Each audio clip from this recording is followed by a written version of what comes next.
That's the first time you've ever called me Steve-O in your entire... Why choose now? In front of all these... No, didn't like it either. I didn't, so don't ever do it again. Oh. Afternoon, everyone.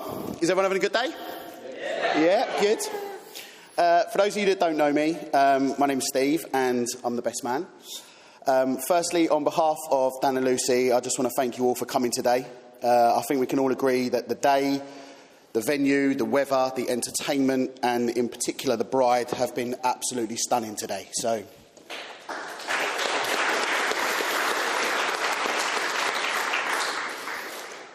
although with my work I have to do many sort of training sessions and presentations, I'm still not a massive fan of public speaking. So after panicking and sweating about this for quite some time, I decided to get some advice on the best way to handle it. Get drunk was the main one from my closest friends. Keep it short.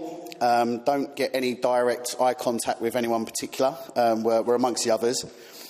The most common thing, though, was to imagine your audience naked, which is what I'm doing now. So... a huge thank you to some of you. Ricky, I've asked them to turn the heating up for you, bruv. So it's...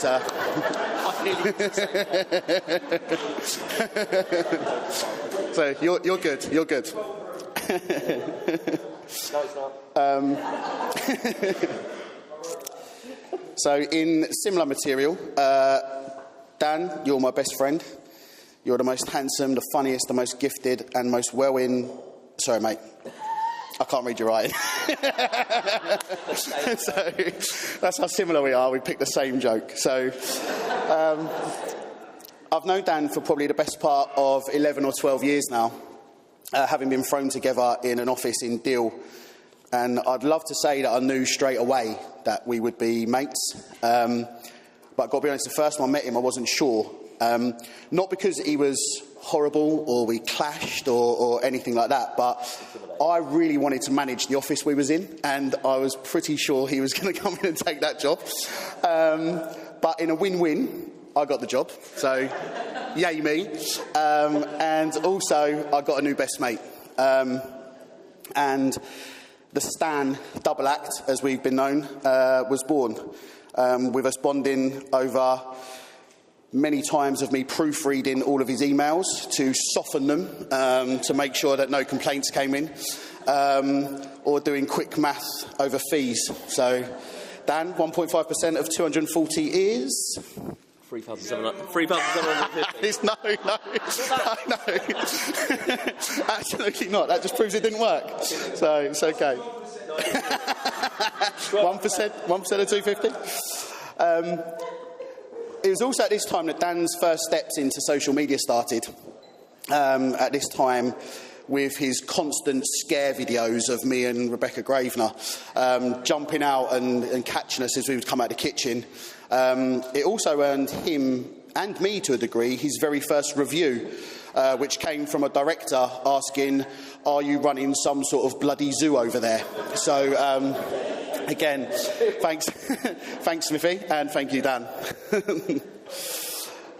It was also at this time he started experimenting with different names. We've covered Real DCL, we've covered Dan Lawrence Comedy, my personal favourite, which has been mentioned already, and it's my favourite because I came up with it, which is Captain Jack Sparrow Legs, in homage to the skinniest pins I've ever seen on a human man. If anyone catches him at Christmas, he looks like a robin. He's literally... So, Christmas time, get round his house. It is a treat, I can promise you. As it's only been sort of the latter years that me and Dan have been friends, I don't have a whole host of hilarious anecdotes from when we were children, other than ones that he's told me. Which mainly involved him being caught in compromising positions with ladies, pool tables, sun loungers. Anywhere else? I don't remember any. No? Don't remember any of them?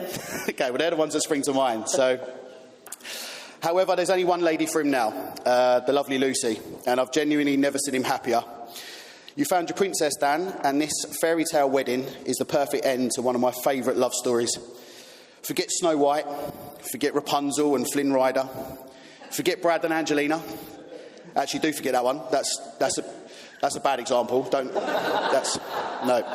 But Dan and Lucy's is a beautiful tale, which I will share with you now. Remember the Ricky Gervais comment? So our double acts have been split up, and Dan had moved from the Deal branch to what felt like the other end of the country, but was in contrast, it was just Whitstable, so it was like 20 minutes away, but it felt that way. Ricky's made it in again. I was happily going about my day, and I came out from an appointment to 2 texts that would change Dan's life forever. The first read, "I think the girl in my office wants to take me in the stationery cupboard." The second text, a mere 4 minutes later, read, "Too late, I've been in the stationery cupboard." Well, as you can imagine, my heart absolutely melted. And so it began. In all seriousness, his life changed that day, and now he has a lovely wife and beautiful daughter to show for it, so well worth the stock take.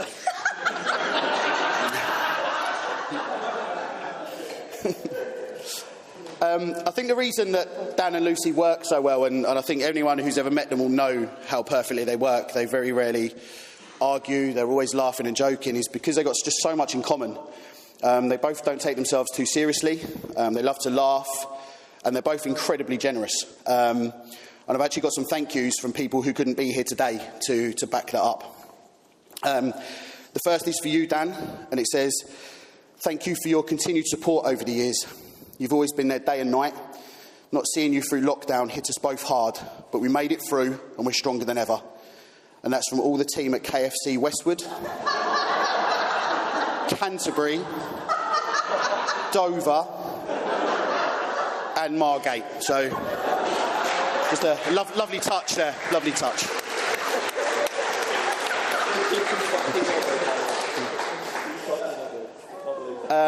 Lucy, you've got one as well.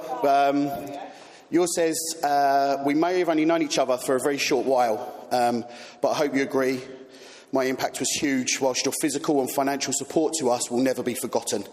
And that's from Bear and Rhino from the Dream Boys.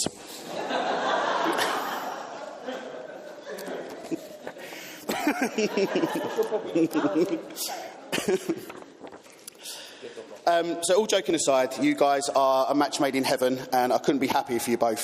I'm so proud to stand here today and be part of your day. So with that in mind, I wanted to say, and I'm sure all the married couples in here will agree, and Kev touched it on his speech, that anyone will tell you every day won't be as magic as today. There will be testing times. However, with that in mind,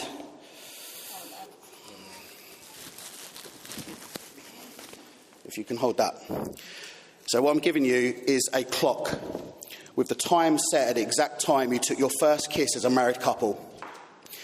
So when things are hard, you can look back at this and remember that exact moment and how happy you were. So with that, I'd just like to say thank you all for listening. Finally, I'd like to make 2 toasts, if possible. The first one is to absent friends and family. And the second, and my favourite toast of the day, is to the new Mr. and Mrs. Lawrence. Cheers. Love you. Thank you. Love you. You can keep that like that. Love that, mate. Thank you. That's for you.